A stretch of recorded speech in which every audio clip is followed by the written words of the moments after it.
Hello again. Still thinking back on this week's inaugural events. This is another poem written by Amanda Gorman, which I believe was composed for the occasion of her being named the Youth Poet Laureate.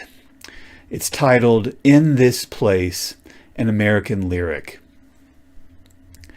There's a poem in this place, in the footfalls, in the halls, in the quiet beat of the seats. It is here at the curtain of day where America writes a lyric you must whisper to say. There's a poem in this place, in the heavy grace, the lined face of this noble building, collections burned and reborn twice. There's a poem in Boston's Copley Square where protest chants tear through the air like sheets of rain, where love of the many swallows hatred of the few. There's a poem in Charlottesville where tiki torches string a ring of flame tight around the wrist of night, where men so white they gleam blue seem like statues, where men heap that long wax burning ever higher, where heather higher blooms forever in a meadow of resistance. There's a poem in the great sleeping giant of Lake Michigan, defiantly raising its big blue head to Milwaukee and Chicago, a poem begun long ago, blazed into frozen soil, strutting upward and aglow. There's a poem in Florida, in East Texas, where streets swell into a nexus of rivers, cows afloat like mottled buoys in the brown, where courage is now so common that 23-year-old Jesus Contreras rescues people from floodwaters.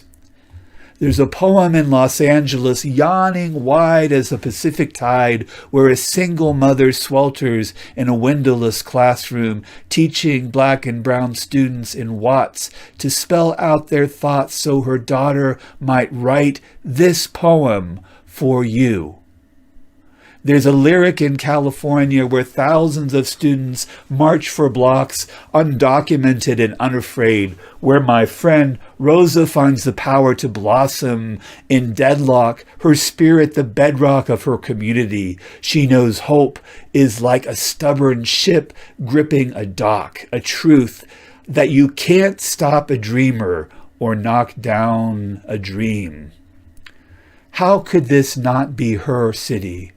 Su nacion, our country, our America, our American lyric to write.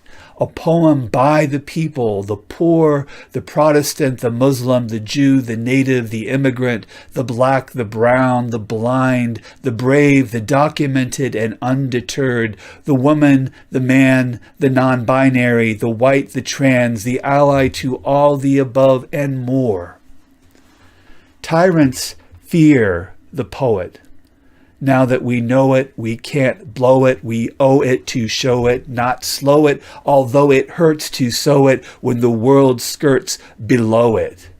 Hope, we must bestow it, like a wick in the poet, so it can grow lit, bringing with it stories to rewrite. The story of a Texas city depleted but not deleted, a history written that need not be repeated, a nation composed but not yet completed.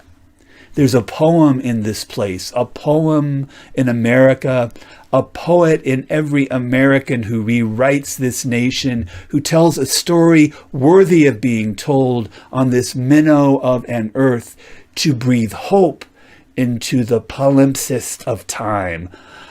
A poet in every American who sees our poem penned doesn't mean our poems end.